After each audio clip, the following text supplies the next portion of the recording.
이제 오늘 이 본문 말씀을 통해서 결혼은 하나님의 창조 질서이다, 이 제목으로 함께 은혜를 나누겠습니다. 여러분, 우리나라가 2018년 재작년 기준으로 봤을 때 1년에 결혼이 25만 7,600쌍이 결혼을 했습니다. 그것은 그 전년 대비해서 2.6%가 감소했다고 그럽니다. 그런데 이혼의 건수는 10만 8,700건이었습니다. 거의 절반이 됩니다. 이 이혼은 전년에 비해서 2.5%가 증가했다고 합니다. 그런데 어쩌면 더 심각한 것은 무엇이냐면은 결혼한 부부의 70% 정도 이상이 한 번 이상은 심각하게 이혼을 생각하고 산다고 그럽니다. 저는 그래서 오늘 이 말씀을 통해서 이 결혼과 이혼에 대한 성경적인 개념을 좀 정리하면서 우리 청년들에게 있어서 좀 더 올바른 결혼관을 갖기를 원하고, 또 이미 결혼하신 분들도 다시 한번 결혼에 대한 하나님의 말씀을 통해서 여러분들의 결혼 생활을 점검해보고 또 성경적인 가정을 이루어가기를 주님의 이름으로 축복합니다. 아울러서 또 오늘 말씀을 준비하면서 이미 우리 교회 안에도 이혼의 아픔을 겪은 분들이 있습니다. 오죽하면 또 얼마나 힘들면 또 그러한 선택을 했겠습니까? 제가 원하는 것은 더 이상 이혼에 대한 죄책감을 갖고 살기보다는 온전히 자유하는 그런 은혜가 있기를 축복합니다.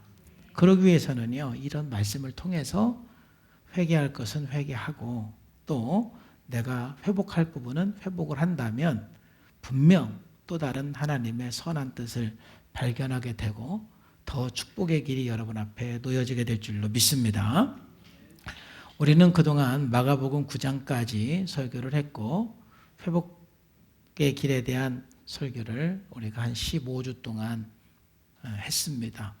그리고 이제 다시 마가복음 10장 우리가 말씀을 함께 나눕니다.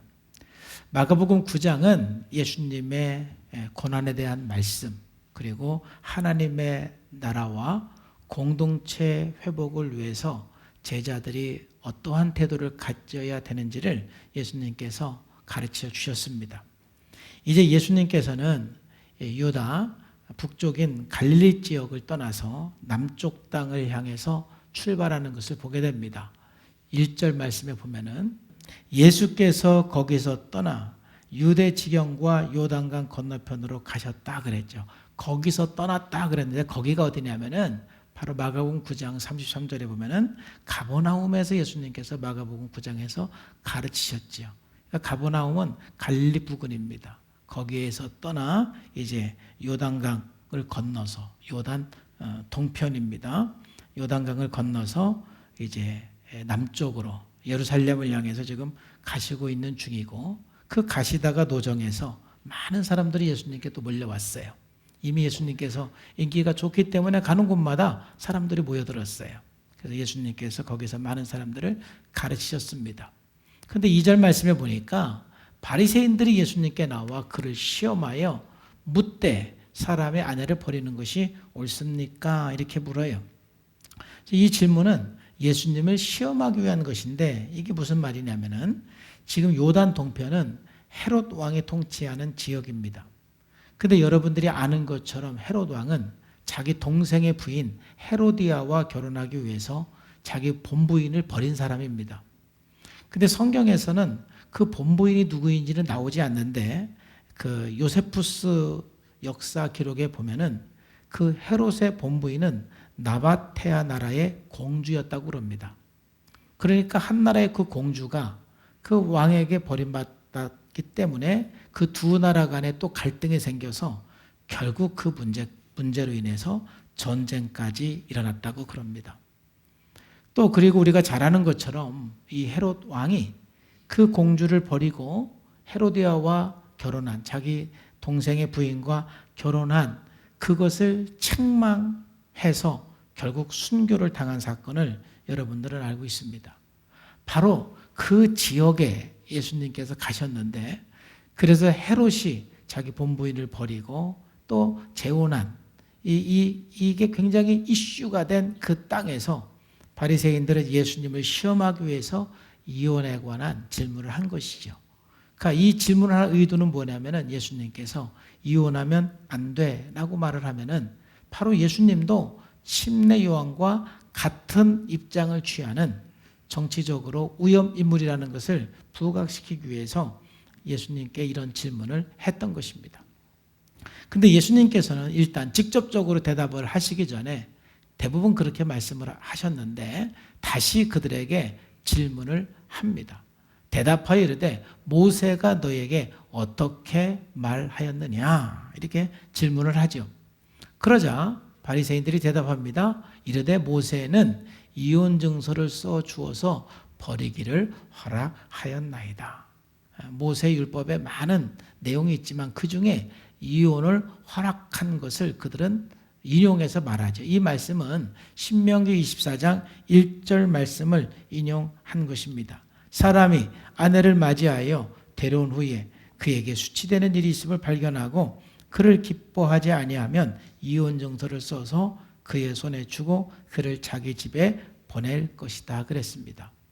이처럼 바리새인들은 율법 중에 그냥 신명기 24장 1절 말씀에 이혼 증서를 써주고 이혼하라고 말했습니다 라고 대답을 했습니다. 그러자 예수님께서는 율법이 아닌 창세기 2장 말씀을 통해서 결혼이 창조 질서임을 다시 한번 그들에게 말씀하고 있는 것입니다. 5절에서 9절 말씀에 보면은 예수님께서 그들에게 이르시되 너의 마음이 완악함으로 말미암아 이 명령을 기록하였거니와 창조 때부터 사람을 남자와 여자로 지으셨으니 이러므로 사람이 그 부모를 떠나 그 둘이 한 몸이 될지라. 이러한즉 이제 둘이 아니요 한 몸이니 그러므로 하나님이 짝지으신 것을 사람이 나누지 못할지니라 라고 예수님께서 대답을 하셨습니다. 오늘 이 말씀을 통해서 우리가 이 결혼에 대해서 또 이혼에 대해서 우리가 성경적으로 어떠한 생각을 가지고 우리 그리스도인들이 살아야 되는지 한번 살펴보겠습니다. 첫 번째, 오늘 제목에 있는 것처럼 결혼은 하나님의 창조 질서인 것입니다. 결혼은 인간이 만든 제도가 아니라 하나님의 창조 질서라는 것입니다. 오늘 5절에서 9절에 보면은 예수님께서 말씀하시기를 창조 때부터 사람을 남자와 여자로 지으셨으니 이러므로 사람이 그 부모를 떠나서 그 둘이 한 몸이 될지니라 라고 말씀을 했어요. 모세는 율법을 통해서 그 이혼을 허용하는 것을 말을 했지만 예수님께서는 창조 질서를 통해서 결혼을 말을 했고 또 이혼은 하지 않는 것이 좋다고 말씀을 하는 것입니다. 자, 여기서 제가 이 말씀을 통해서 나누고 싶은 것은 결혼은 하나님께서 창조한 창조 질서라는 것이죠. 다시 말해서 여러분들이 결혼하지 않는 것은 하나님의 창조 질서를 깨는 것입니다. 창조 질서를 깨는 것은 그 자체가 저주이고 재앙이 되어서 우리에게 돌아오게 되는 것입니다. 그렇기 때문에 사도 바울처럼 특별한 사명 때문에 또 하나님께서 어떤 독신의 은사를 주어서 결혼하지 않는 것은 그것은 또 하나님의 뜻이기 때문에 괜찮지만 여러분들이 특별한 독신의 은사와 그런 독신의 사명을 받지 않았으면 반드시 결혼하는 것이 하나님의 창조 질서 안에 있는 것입니다. 그렇기 때문에 아직 결혼하지 않은 분들은 결혼에 대한 분명한 의지를 가지고 기도하시기를 주님의 이름으로 축복합니다. 나는 결혼 안 할 거야. 이거 버리시기를 바랍니다. 왜? 창조 질서를 깨는 것입니다. 우리 창세기 2장 말씀을 중에서 좀 더 구체적으로 이 창조 질서에 대해서 생각을 해보겠습니다. 먼저 하나님은 사람이 혼자 사는 것을 좋아하지 않는다라고 말씀을 하셨어요. 하나님은요 독처하는 것을 좋아하지 않습니다. 창세기 2장 18절 말씀에 보면은 여호와 하나님이 이르시되 사람이 혼자 사는 것이 좋지 아니하니 내가 그를 위하여 돕는 배필을 지으리라 그랬어요. 여러분 창세기 1장 말씀에 보면은 하나님께서 창조하시고 6번이나 보시기에 좋았더라, 보시기에 좋았더라라고 말씀을 하세요. 그런데 하나님이 이 창조하신 이후에 아담이 독초하는 것을 보시고 처음으로 보시기에 좋지 않았다라고 말하는 거예요. 하나님은 사람이 혼자 사는 것, 독초하는 것을 좋아하지 않습니다. 이 말은 무슨 의미겠습니까? 사람은요, 혼자 살 수 없는 존재라는 것입니다. 모든 사람은 관계 속에서 행복을 찾을 수가 있는 것입니다. 관계 속에서 성장할 수가 있는 것입니다.